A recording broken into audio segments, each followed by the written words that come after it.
The old wood groaned beneath Frances Turner's weight as she slammed against the barn door, rage and desperation fueling her futile efforts. The heavy timber barely budged, secured by the padlock her brother Edwin had snapped shut moments ago, his bitter words still hanging in the musty air of the abandoned barn. "This is what happens when you defy me, Frances," Edwin had snarled, his face twisted with contempt. "Maybe a night alone will teach you some respect." Frances pressed her forehead against the rough-hewn planks, fighting back tears. At 22, she had endured Edwin's increasing control over her life since their parents' deaths 3 years prior. But this locking her in the dilapidated barn on the outskirts of their Montana property, this was a new level of cruelty, even for him. It was 1879, and White Rock, Montana, wasn't kind to women without husbands or fathers. But Frances had dared to dream of independence, of pursuing her passion for healing beyond the boundaries her brother set. Her application to train as a nurse's assistant with Dr. Holloway had been the final straw for Edwin. The barn smelled of old hay and dust, the fading light of dusk filtering through cracks in the wooden slats. Frances moved away from the door, her calico dress catching on a rusty nail. The tear made her wince not from any physical pain, but from knowing it was yet another thing Edwin would berate her for. "Help!"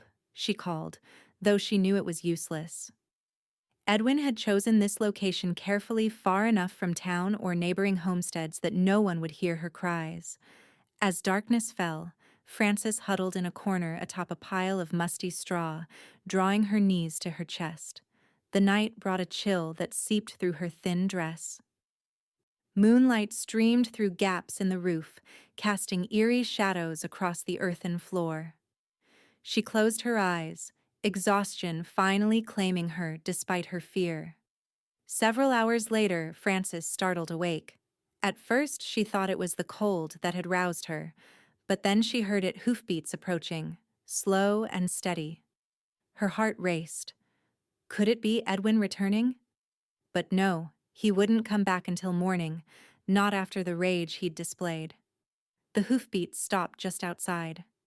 Frances scrambled to her feet, moving cautiously toward the door. "Hello?" A deep voice called from beyond the wooden barrier. "Anyone in there?" "Yes." Frances pressed herself against the door. "Please help me. I'm locked in." There was a pause, then, "Stand back, madam." Frances quickly retreated as the sound of boots crunching on gravel approached the door. Then came a tremendous crash as something or someone slammed against the wood. The door shuddered but held. "Damn thing's solid," the voice muttered. "One more try." The next impact was even harder, and Frances heard wood splintering. A third blow, and the door burst inward, lock and hinges giving way. Silhouetted against the moonlit sky stood the tallest man Frances had ever seen. His broad shoulders filled the doorframe, and a Stetson hat shadowed his features. As he stepped forward, the moonlight revealed a face weathered by sun and wind, with piercing eyes that caught the light. "You all right, madam?" he asked, his voice gentler than she would have expected from someone who'd just broken down a door. "Yes," Frances managed, suddenly self-conscious about her disheveled appearance. "Thank you." "Name's Quentin Lowell," he said, removing his hat. "Most folks call me Quinn." In the silvery moonlight, Frances could see his face more clearly, strong jawline, straight nose, and eyes that crinkled slightly at the corners.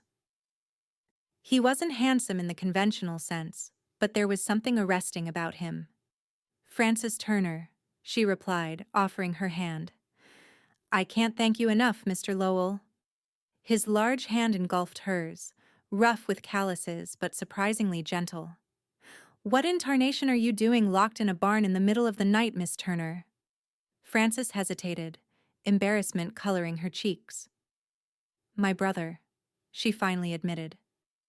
"We had a disagreement, and this was his solution."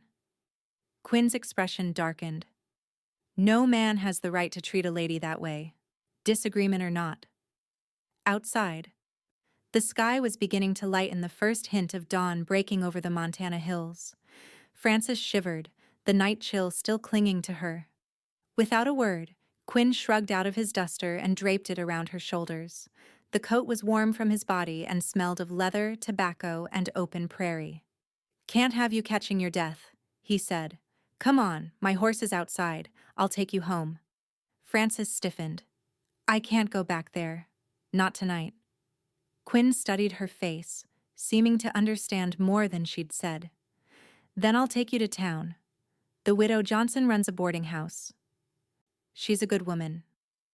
Before Frances could respond, he bent down and swept her into his arms as if she weighed nothing.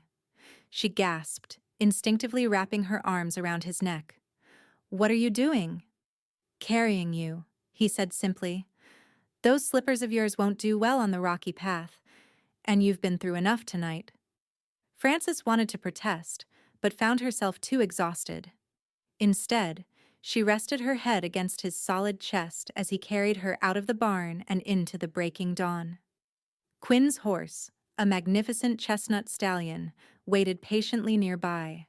With Frances still in his arms, Quinn somehow managed to mount, settling her sideways across his lap. He gathered the reins in one hand, his other arm secure around her waist. "Hold tight," he murmured.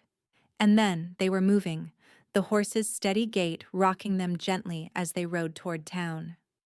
As the golden light of dawn spilled across the landscape, Frances felt something shift inside her, a sense that her life was about to change in ways she couldn't yet imagine. And somehow, with the solid presence of this stranger holding her secure, she wasn't afraid. The journey to White Rock took nearly an hour. Frances, lulled by the rhythm of the horse's gait and Quinn's steady presence, found herself drifting in and out of a light sleep. When she woke fully, the town was coming into view, a collection of wooden buildings straddling the main road, smoke already rising from chimneys as the town began its day. "Almost there," Quinn said, his voice a low rumble she felt through his chest. Frances nodded, suddenly aware of their intimate position and the impropriety of it all. But necessity had driven them here, and she couldn't bring herself to regret it. The widow Johnson's boarding house stood at the edge of town, a two-story white clapboard building with green shutters and a well-tended garden.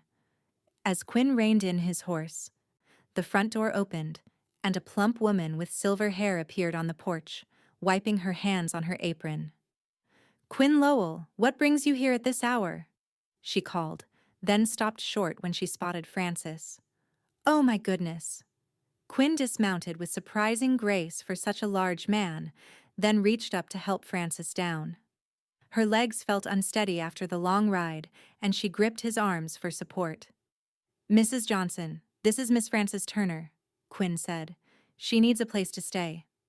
The older woman's eyes were sharp and assessing, but not unkind. "Of course she does, poor thing.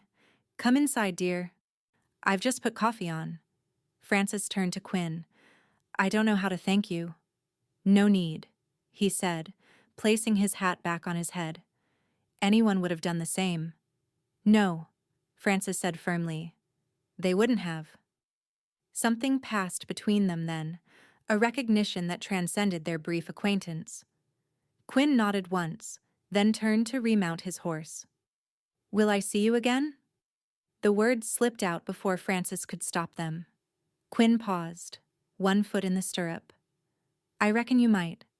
I'm staying at the Frontier Hotel while I'm in town. Got some business that'll keep me here a while." "What kind of business, if I may ask?" A slight smile touched his lips. "Cattle. I'm bringing a herd up from Texas." "You're a long way from Texas, Mr. Lowell." "That I am, Miss Turner." He tipped his hat. "That I am."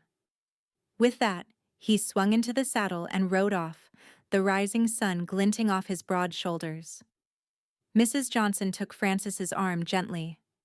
"Come inside, child. You look like you could use a hot meal and a proper rest."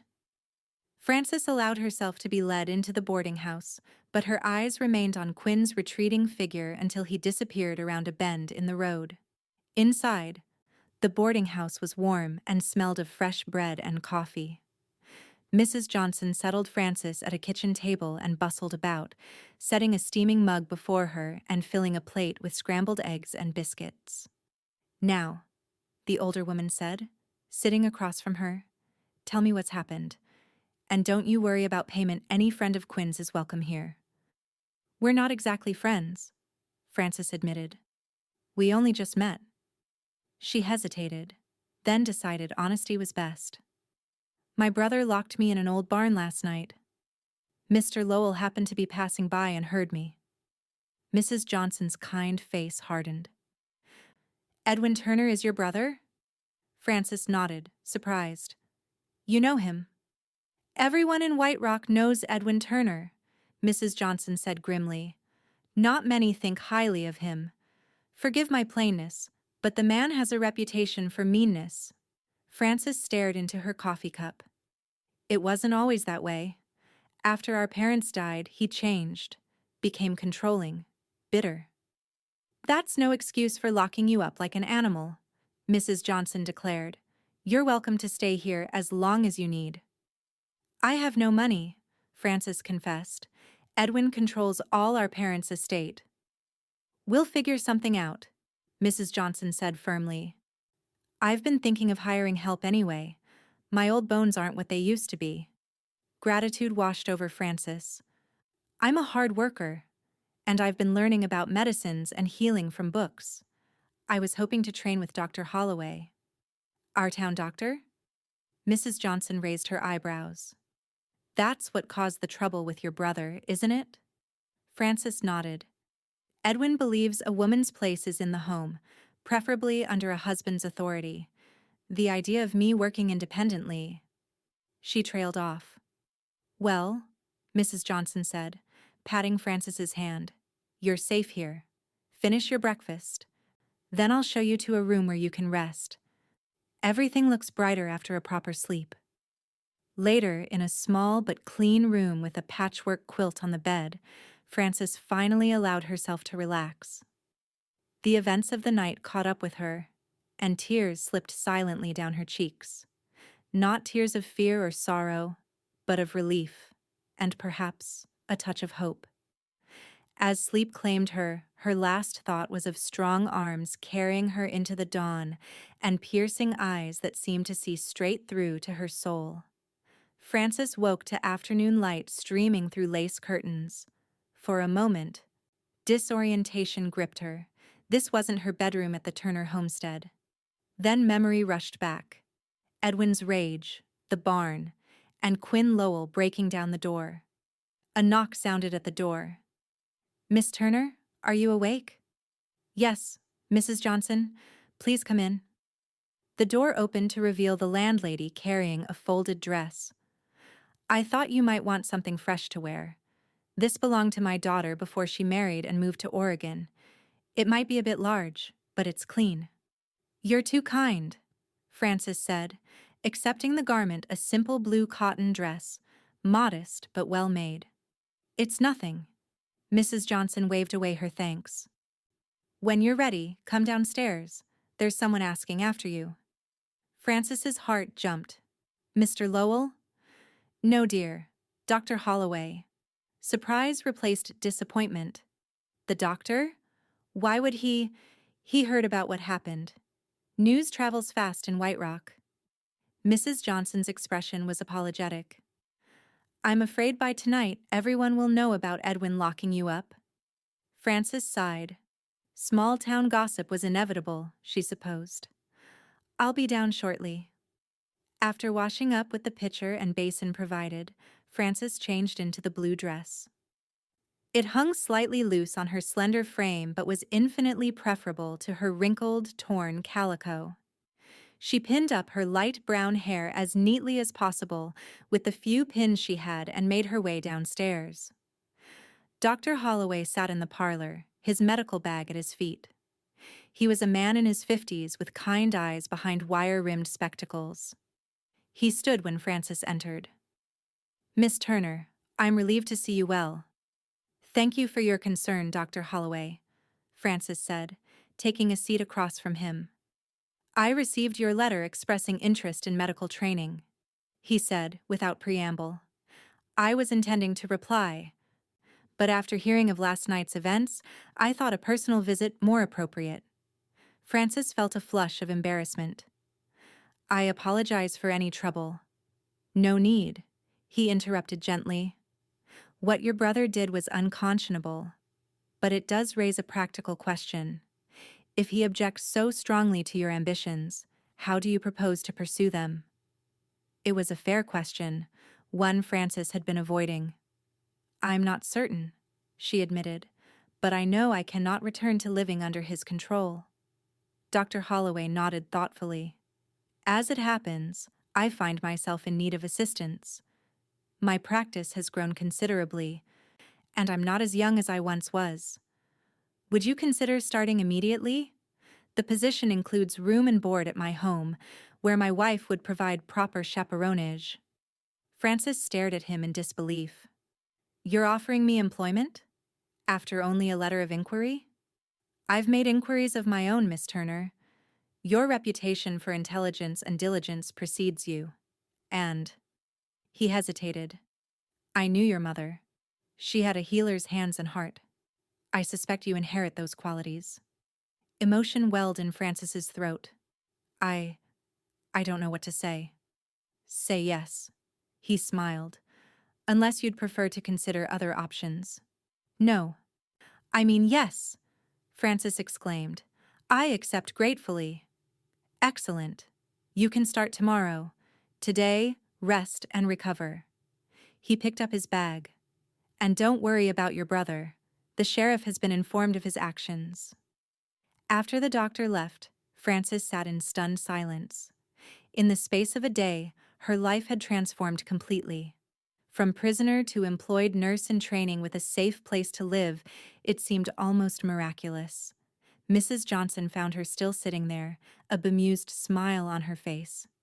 Good news, I take it? Frances nodded. The best. Dr. Holloway has offered me employment and accommodation. Wonderful. Mrs. Johnson beamed. Shall we celebrate with tea and cake? I baked this morning. As they enjoyed their impromptu celebration, Frances couldn't help wondering about Quinn Lowell. Would their paths cross again, or had he been merely a brief, extraordinary intervention in her life? Her question was answered sooner than expected. As dusk fell, another knock came at the boarding-house door. Mrs. Johnson went to answer it, and Frances heard a familiar, deep voice in the entryway. Her pulse quickened as Quinn Lowell stepped into the parlor, hat in hand. He'd cleaned up since their dawn encounter. His dark hair was neatly combed, his shirt crisp, though he still wore the practical clothing of a cattleman. Miss Turner, he nodded. Thought I'd check how you're faring. Much better, thank you, Frances replied, suddenly aware of her borrowed dress and hastily arranged hair.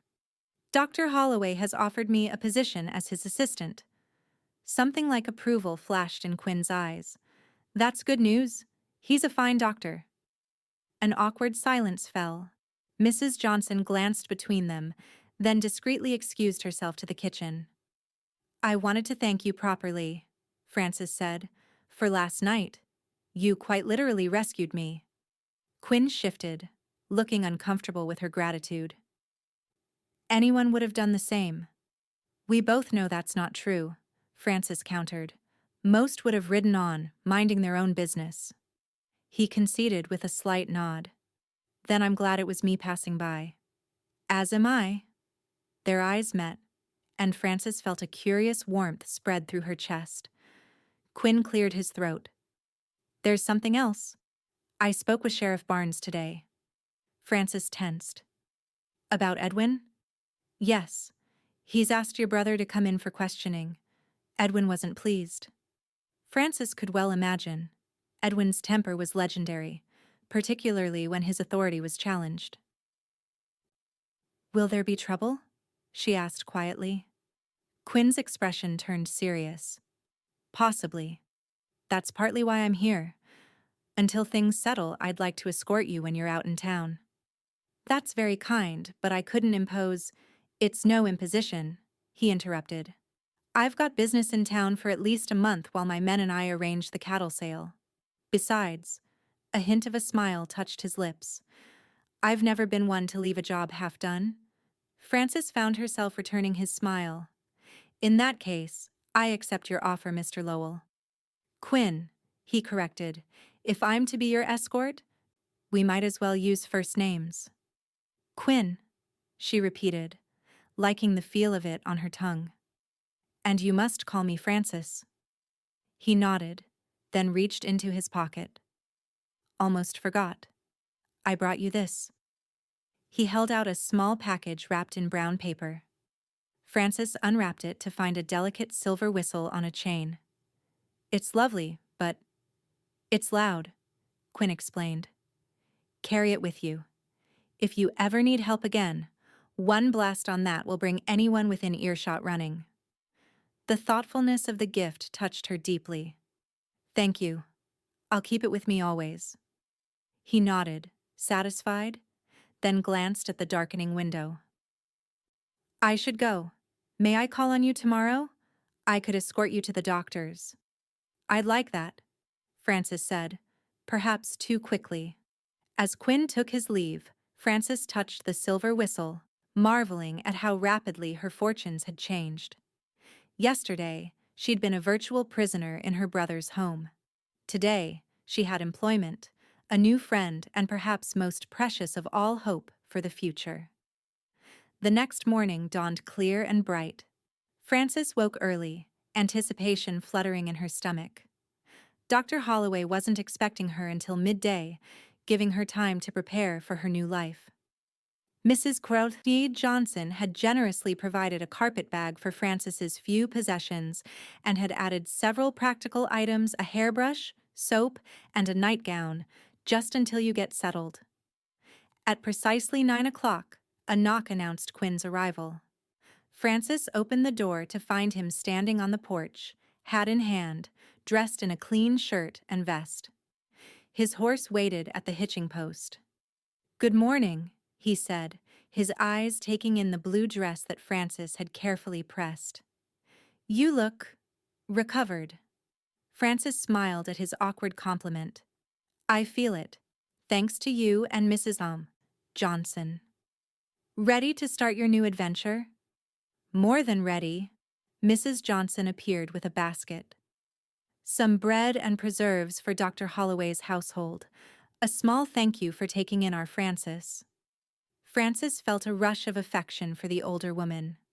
I can't thank you enough for everything, Mrs. Johnson. Nonsense, the landlady replied, embracing her. You're welcome here any time.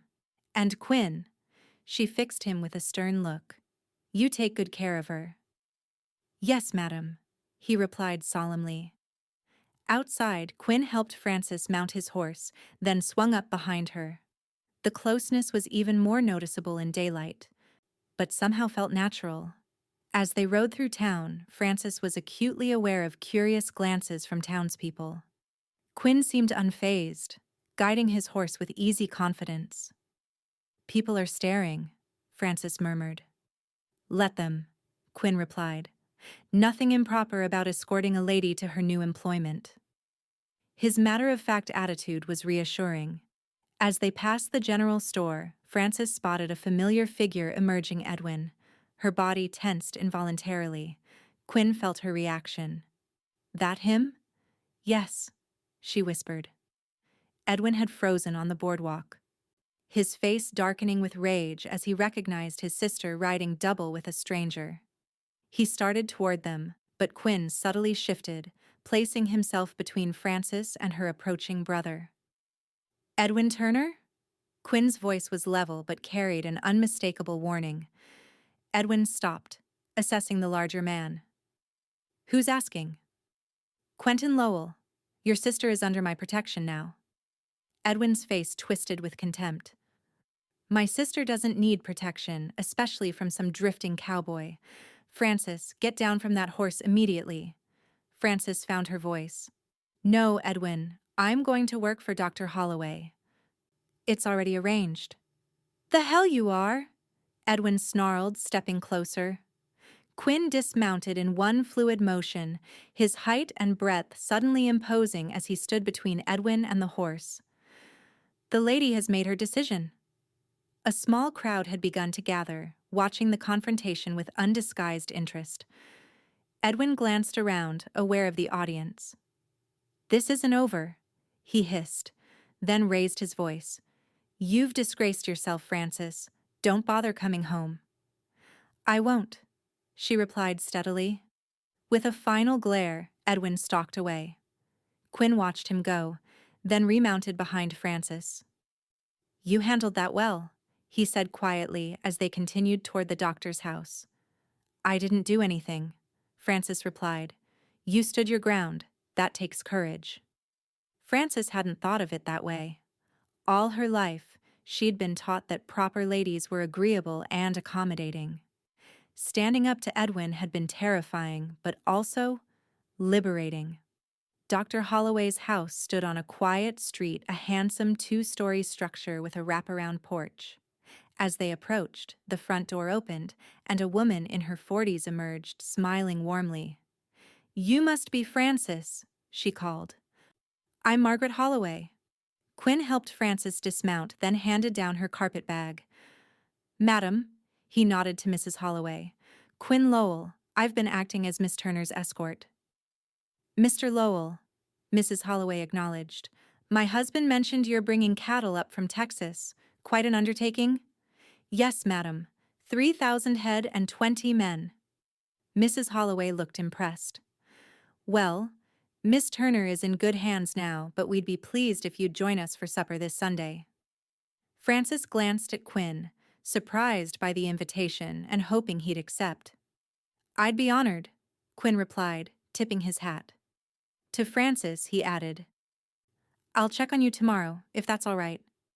"I'd like that," Frances said, aware of Mrs. Holloway's interested gaze.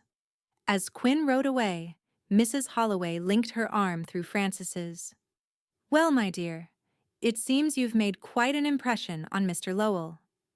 Now, let me show you to your room, and then we can discuss your duties." The Holloway household was orderly and welcoming. Frances's room was small but comfortable, with a window overlooking a kitchen garden. Mrs. Holloway explained that Frances would assist the doctor with patient records, preparing medications, and eventually, basic treatments. "My husband believes women have a natural aptitude for healing," she confided. "He's been looking for an assistant for some time, but most young women in town are more interested in finding husbands than careers." "I'm grateful for the opportunity," Frances said sincerely. "And this trouble with your brother? Will it continue?" Frances sighed. "Edwin doesn't surrender easily. But I'm of age, and he has no legal authority over me." Mrs. Holloway patted her hand. "Well, you're safe here. And it seems you have a rather formidable protector in Mr. Lowell." Frances felt a blush rising. "We barely know each other. He happened to be passing by when I needed help. Sometimes Providence works in just such ways," Mrs. Holloway replied with a knowing smile. That afternoon, Frances had her first lesson in the doctor's office, learning to catalog medicines and prepare simple tinctures. Dr. Holloway was a patient teacher, explaining each step carefully.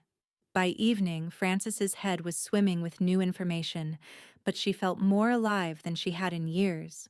After supper, she sat in her room, writing in a journal Mrs. Holloway had given her.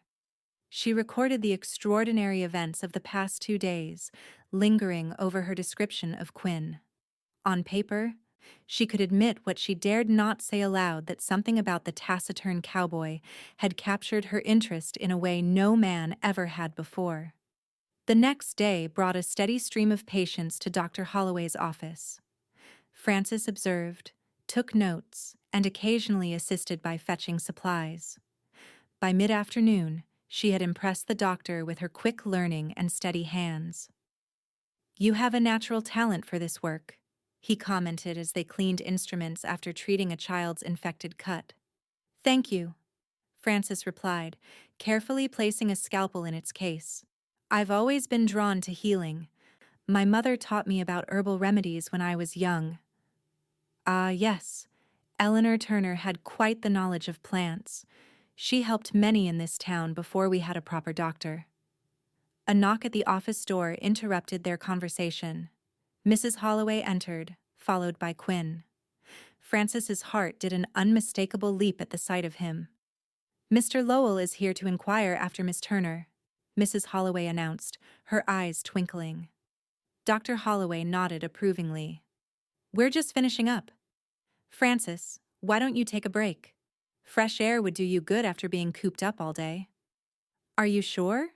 Francis asked, conscious of leaving work early on her first day. "Quite sure. You've earned it."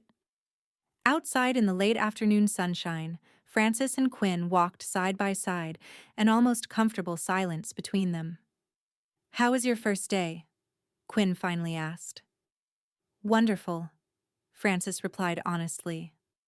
"The doctor is an excellent teacher and the work is fascinating." Quinn nodded. "Good. And no trouble from your brother?" "None. I'm beginning to hope he's accepted my decision."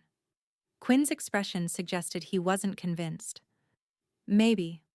But men like that don't usually surrender control easily." They had reached the town square, where several benches surrounded a small fountain. Quinn gestured to one, and they sat, a proper distance apart. "Tell me about your cattle drive," Francis prompted, curious about this man who had so abruptly entered her life. Quinn gazed thoughtfully at the fountain. "Started 2 months ago in South Texas. 3,000 longhorns, heading to the railroad at Miles City. We've lost some to rivers, some to rustlers, but most made it. They're grazing outside town now while I negotiate the sale." "It sounds dangerous," Francis observed. A hint of a smile touched his lips. "Can be. But there's freedom in it. Just you, the men, the cattle, and the open country." "Is Texas your home?" "Was. My father's ranch was there. After he died last year, I sold it. Too many memories." The personal revelation surprised Francis. Quinn didn't seem the type to share easily. "I'm sorry about your father." He shrugged. "Life moves on. What about you? Always lived in White Rock?" "Yes. My parents homesteaded here when I was small. After they died of influenza 3 years ago, Edwin took over everything. He's 8 years older than me." "And he never married?" Francis shook her head. "There was a girl once, but it ended badly. After that, he seemed to focus all his attention on controlling me." Quinn frowned. No man has the right to cage another person, even family. The conviction in his voice stirred something in Francis. "Do you have siblings?" "A sister, Florence. She's married to a banker in San Antonio. Happy, last I checked." "Do you miss her?" Quinn seemed to consider this. "I suppose I do. But I've been on the move so long I've gotten used to being on my own." "Is that why you're selling the cattle and not ranching yourself? Because you prefer to keep moving?" His eyes met hers, surprisingly candid. "That was the plan. But plans can change." Something in his tone made Francis's heart beat faster. Before she could respond, a shadow fell across them. Looking up, she found Edwin standing there, his expression cold. "Well, well," he drawled. "The disgraced sister and her cowboy knight." Quinn stood slowly, his posture relaxed but alert. "Mr. Turner, something we can help you with?" Edwin ignored him, focusing on Francis. "You've made yourself the talk of the town, sister. Running off with a stranger, taking a job no respectable woman would consider. Father would be ashamed." Francis felt a flash of anger. "Father encouraged my interest in healing. And I didn't run off with anyone. I took employment with a respected doctor after you locked me in a barn like an animal." Edwin's face darkened. "You'd best watch your tongue." Quinn stepped forward. "I think this conversation is over." "Stay out of this, cowboy," Edwin spat. "This is family business." "Not anymore," Francis said firmly. You forfeited any right to call yourself family when you locked that padlock. Several townspeople had stopped to watch the confrontation. Edwin glanced around, aware of the witnesses. "This isn't over," he muttered, then turned on his heel and stalked away. Frances released a breath she hadn't realized she was holding. Quinn placed a gentle hand on her shoulder. "You all right?" She nodded, though her hands were trembling slightly. "I've never stood up to him like that before." "You did just fine," Quinn said, a note of admiration in his voice. "Come on, I'll walk you back to the doctor's." As they walked, Frances was acutely conscious of Quinn's protective presence beside her. It wasn't just physical safety he provided, it was the confidence to stand her ground, knowing someone believed in her right to make her own choices. By the time they reached the Holloway residence, dusk was falling. On the porch, Frances turned to thank Quinn. "Will I see you tomorrow?" she asked, surprised by her own boldness. "Count on it," he replied. Then, with a tip of his hat, he was gone, leaving Frances to wonder at the strange and wonderful turn her life had taken. Over the next 2 weeks, a routine developed. Frances worked diligently at the doctor's office, absorbing medical knowledge like a sponge. Quinn would often appear in the late afternoon to escort her on walks around town. Sometimes they talked about their pasts. Other times, they simply enjoyed companionable silence. The town had largely sided with Frances in the ongoing tension with Edwin. Mrs. Johnson had made sure everyone knew about the barn incident, and Edwin's reputation had suffered accordingly.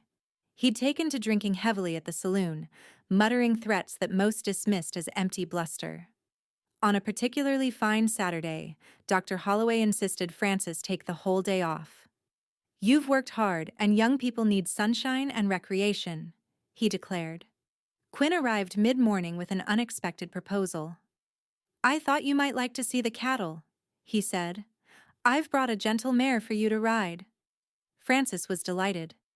After 2 weeks of town life, the prospect of open country was appealing. Mrs. Holloway provided a packed lunch, and soon they were riding side by side down the main street, heading east toward the grazing lands.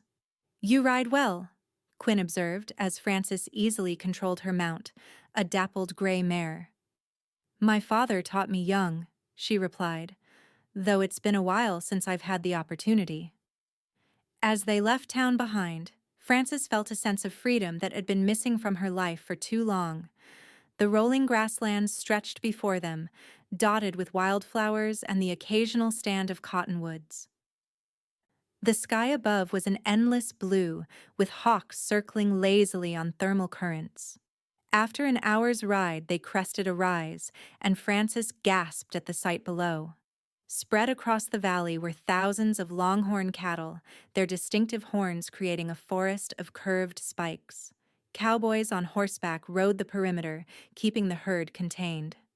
"They're magnificent," Frances breathed. Quinn nodded, pride evident in his expression. "Best stock in Texas. Those horns can span 8 feet tip to tip on the older bulls." They rode down to the edge of the herd where Quinn introduced Frances to his trail boss, a weathered man named Hank, who tipped his hat respectfully. "So you're the lady doc everyone's talking about," Hank said with a friendly smile. "Quinn here hasn't shut up about you." Quinn shot his employee a warning look, but Frances felt a pleasant warmth at the revelation. They spread a blanket under a cottonwood and enjoyed Mrs. Holloway's lunch of cold chicken, bread, and apple pie. The easy comfort between them had deepened over the past weeks, and Frances found herself studying Quinn's profile as he watched his cattle. "What will you do after the sale?" she asked quietly.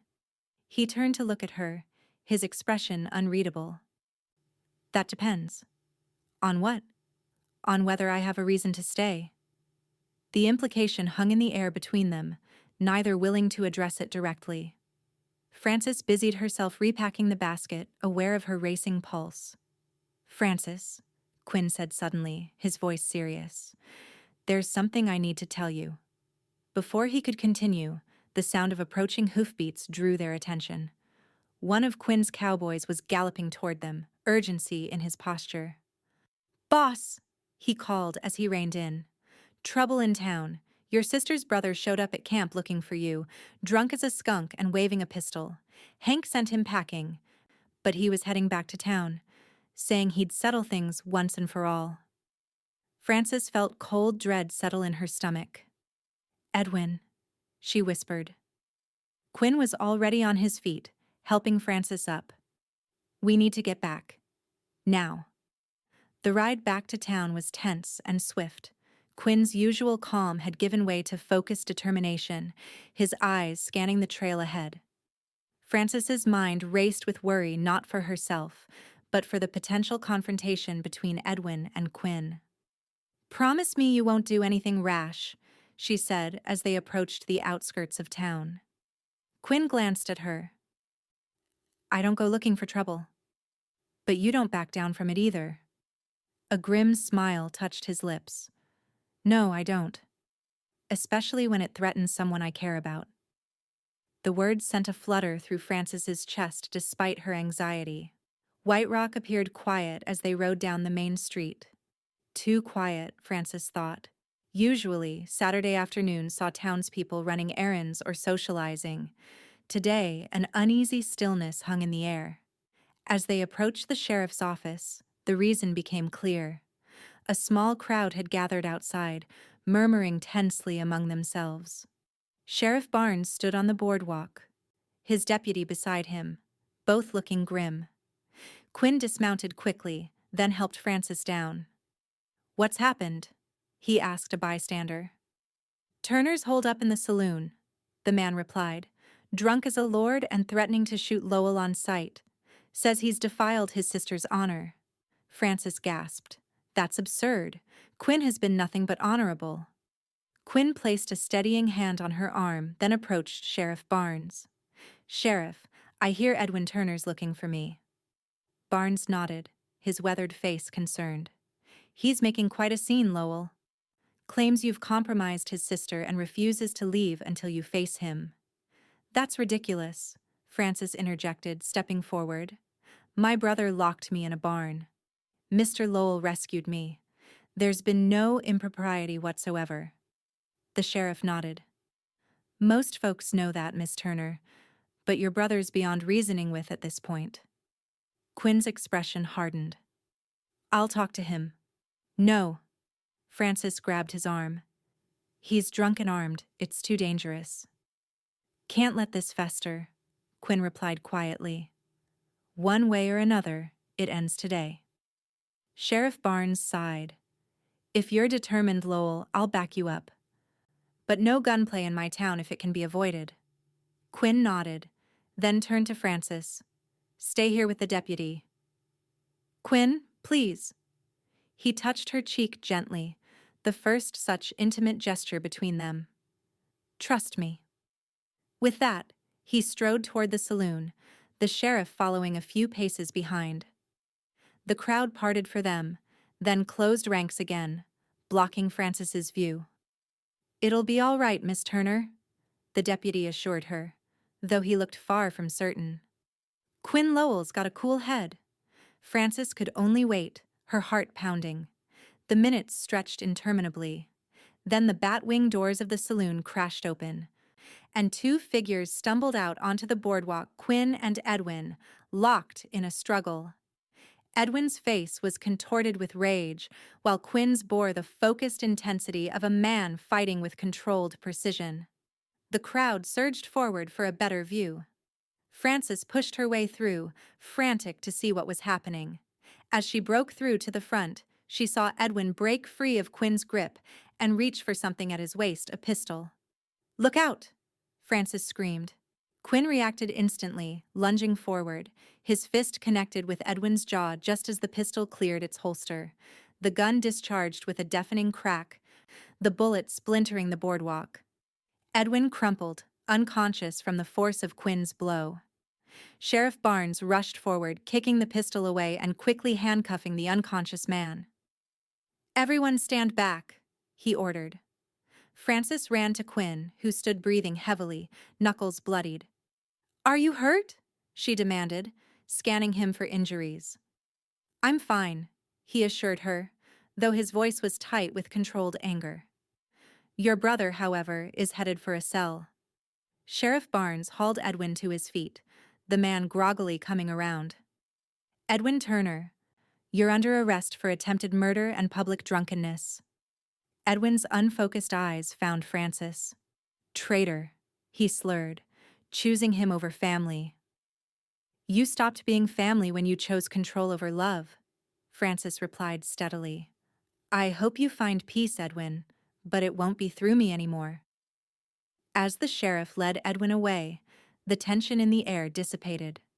Townspeople began to disperse, discussing the excitement in animated tones.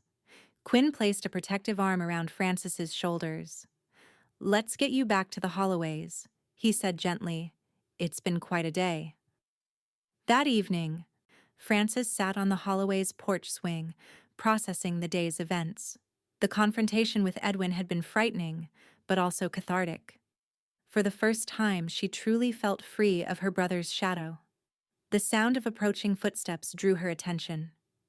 Quinn climbed the porch steps, hat in hand. He'd changed his shirt and washed up, but a bruise was darkening along his jawline where Edwin must have landed a blow. "How are you?" he asked, sitting beside her on the swing. "I should be asking you that," Francis replied, gesturing to his bruise. Quinn touched it absently. "I've had worse.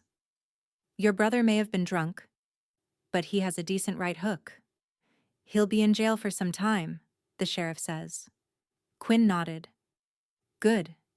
Gives him time to sober up and reconsider his choices." They sat in silence for a moment, the porch swing creaking gently. Frances gathered her courage. "You were going to tell me something," she said. "Before we heard about Edwin. Something important." Quinn looked at her, his usual composure replaced by something resembling vulnerability. "Yes." "What was it?" He took a deep breath. "The cattle sale is complete. Got a good price. Better than expected."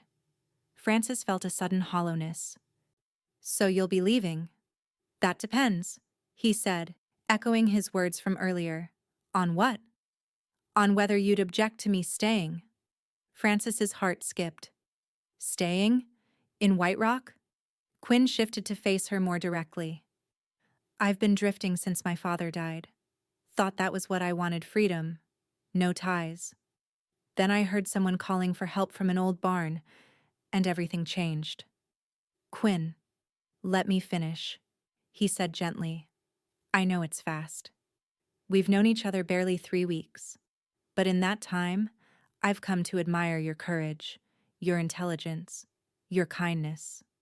I'm not asking for promises now, just permission to stay in White Rock, to see where this might lead." Frances felt tears welling in her eyes. "I'd like that very much." The relief on his face was palpable. Tentatively, he reached for her hand, his large fingers engulfing hers. "There's good ranch land for sale just outside town. I could build something there. Put down roots." "For cattle?" Frances asked. A smile touched his lips. "For a future." In that moment, Frances knew with certainty that her life had changed irrevocably the night Quinn Lowell broke down a barn door and carried her into the dawn. Whatever challenges lay ahead, they would face them together. "I'd like to court you properly," Quinn continued. "With the Holloway's approval, of course." Frances squeezed his hand. "I'd like that too." As twilight deepened around them, they sat together on the porch swing, talking of possibilities and dreams. For Frances, who had once felt her life narrowing to a cage of her brother's making, the future suddenly stretched wide and promising before her. Over the next 3 months, White Rock witnessed the courtship of Frances Turner and Quinn Lowell with interest and largely approval. Quinn purchased the Lancaster Ranch 10 miles outside town and set about improving the property, hiring several of his trail hands as permanent ranch hands. Frances continued her medical training with Dr. Holloway, showing such aptitude that the doctor began entrusting her with treating patients independently for minor ailments. Edwin remained in jail for 6 weeks before being released with a stern warning from the judge. To everyone's surprise, he sold the Turner homestead, paid Frances her rightful inheritance, and departed for Oregon without another word. The clean break was both painful and liberating for Frances, who mourned the brother she had once known while embracing her newfound independence. Quinn called on Frances 3 times a week, always respectful of the Holloway's rules regarding proper courtship. On Sundays after church, he would take her driving in the buggy he'd purchased specifically for their outings. Sometimes they picnicked by the river. Other times, they visited his developing ranch, where Frances delighted in watching Quinn's vision take shape. One crisp October evening, as golden leaves drifted from the cottonwoods lining Main Street, Quinn arrived at the Holloways with a special request. "I'd like to take Frances to dinner at the hotel restaurant tonight," he said to Dr. Holloway. "With your permission, sir." The doctor exchanged a knowing glance with his wife. "Of course, Quinn. Have her back by 9." The Grand Hotel's restaurant was the finest establishment in White Rock white tablecloths, crystal glasses, and a menu that featured delicacies rare in frontier towns. Frances wore her best dress, a forest green creation that Mrs. Holloway had helped her sew. "You look beautiful," Quinn said as he held her chair. Frances blushed. Over the months, she'd grown more comfortable with Quinn's quiet compliments, but they still had the power to make her heart race. They enjoyed a leisurely dinner, talking easily about their days. Quinn spoke of the new barn he was building. Frances described successfully setting a young boy's broken arm. As dessert arrived, apple pie with fresh cream, Quinn grew unusually quiet. "Is everything all right?" Frances asked. Quinn nodded, then reached into his pocket. "Frances, there's something I want to ask you." He placed a small velvet box on the table between them. Frances's breath caught as she looked from the box to Quinn's face, seeing there a mixture of hope and nervous anticipation. "3 months ago, I broke down a barn door and found something I didn't know I was looking for," he said softly. "In you, I've found not just someone to love, but a home, a purpose." He opened the box to reveal a delicate gold ring set with a small but perfect diamond. "Frances Turner, would you do me the honor of becoming my wife?" Tears blurred Frances's vision. "Yes," she whispered. "Yes, Quinn, I will." The joy that transformed his usually reserved expression was something Frances knew she would remember all her life. He took the ring and slipped it onto her finger, a perfect fit. "I love you," he said simply. "And I love you," she replied, the words feeling both momentous and entirely natural. Later, as they walked arm in arm back to the Holloway's house, Frances looked up at the star-filled sky. "I never imagined, that night in the barn, that being locked up would lead to such freedom." Quinn squeezed her hand. "Sometimes the darkest moments lead to the brightest dawns."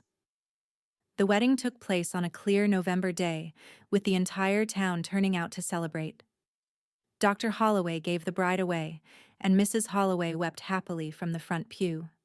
Quinn's trail boss, Hank, served as best man, while Dr. Holloway's niece stood as maid of honor. Frances wore a cream-colored gown with lace at the collar and cuffs, her hair arranged with orange blossoms. Quinn, in a new black suit, looked so handsome that several young ladies sighed audibly when he took his place at the altar. The ceremony was simple, but moving. When the minister pronounced them husband and wife, Quinn kissed Frances with a tenderness that belied his strength, and the church erupted in cheers. The reception at the hotel lasted well into the evening, with dancing, speeches, and more food than the small town had seen at one gathering in years. As twilight fell, Quinn led his bride to a waiting carriage decorated with ribbons and flowers. "Where are we going?" Frances asked as they drove away from the celebrating crowd. Home, Quinn replied, a smile in his voice. They rode in comfortable silence, Francis's head resting on Quinn's shoulder. As they turned onto the road leading to the ranch, Francis gasped. Ahead, the ranch house was ablaze with light, lanterns glowing in every window. "Oh, Quinn, it's beautiful!" He helped her down from the carriage, then surprised her by sweeping her into his arms, just as he had that first night. "Tradition," he explained with a grin, carrying her across the threshold. Inside, Francis discovered that Quinn had been busy with secret preparations. The house was furnished comfortably, with curtains at the windows and a fire crackling in the hearth. On the mantel stood a photograph of Francis's parents, alongside one of Quinn's father. "So they're here with us," Quinn explained softly, seeing her touched expression. "It's perfect," Francis whispered, taking in the home they would build together. Later, as moonlight streamed through their bedroom window, Francis lay in her husband's arms, marveling at the journey that had brought them here. From imprisonment to freedom, from loneliness to love, all because a cowboy had heard her call for help and broken down a barn door. "What are you thinking?" Quinn murmured, his fingers tracing patterns on her bare shoulder. "That I'm grateful," Francis replied, "for everything that led us here, even the difficult parts." Quinn pulled her closer. "We've only just begun, Francis. The best is yet to come." And in the years that followed, his words proved true. The ranch prospered under Quinn's careful management, expanding to become one of the most successful in the territory. Francis continued her medical work, eventually becoming Dr. Holloway's partner and, after his retirement, White Rock's primary physician. She was especially known for her gentle way with children and her extraordinary success with difficult births. Their own family grew steadily. First came James, born just 10 months after their wedding, a sturdy boy with his father's height and his mother's compassionate nature. 2 years later, Eleanor arrived, named for Francis's mother and blessed with her grandmother's healing hands. Finally, 3 years after that, came Thomas, the image of his father and just as quietly determined. Through the challenges of ranch life, the occasional medical emergencies that called Francis away at all hours, and the normal trials of raising 3 active children, Quinn and Francis maintained the deep connection that had begun that fateful dawn. Their marriage became a cornerstone of the community, an example of partnership and respect that others sought to emulate. On their 20th wedding anniversary, Quinn surprised Francis with a special gift, a silver whistle on a new chain, identical to the one he'd given her all those years ago. "The original is getting worn," he explained as he fastened it around her neck. "But the promise remains the same. If you ever need me, I'll be there." Francis touched the whistle, tears in her eyes. "You always have been." That evening, as they sat on the porch of their home watching the sunset, their children now grown or nearly so, Francis reflected on the remarkable journey of her life. "Did you ever imagine, that night you heard me calling from the barn, that we'd be sitting here 20 years later?"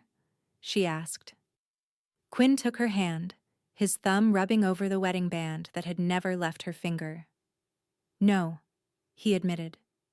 "But from the moment I carried you into the dawn, I knew nothing would ever be the same again." Francis leaned against his shoulder, the silver whistle gleaming against her dress. "I'm glad you heard me calling." "I'll always hear you," Quinn promised, kissing her hair. "Always."